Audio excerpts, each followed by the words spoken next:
Alright, let's continue this by writing a driver program that uses our towers of Hanoi method. So we're going to ask the user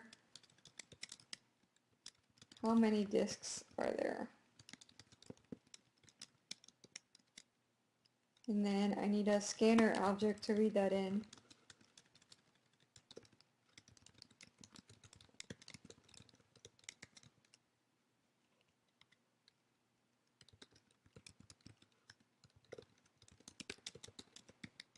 I'm going to read in the integer that represents the number of disks.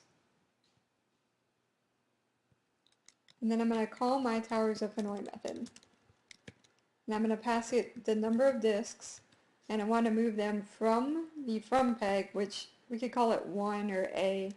I'll call it 1 because that's what's on the interface that we're using. And we want to move that to the third peg.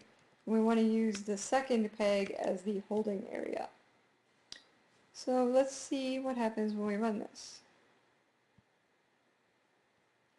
I'm going to say that there are 3 disks.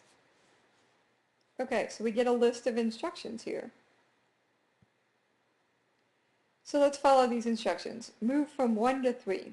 So we're going to move from 1 to 3. Then move from 1 to 2. Move from 3 to 2.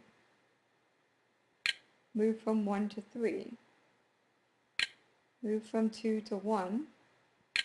Move from 2 to 3. Move from 1 to 3.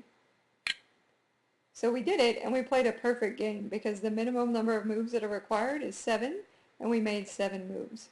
And you can try this again if you'd like. You can increase the number of disks to 4, and then run your program again, or run this program again with n equal 4, and it will give you another list of instructions. And if you follow these instructions, again, you will have a perfect game with 15 moves.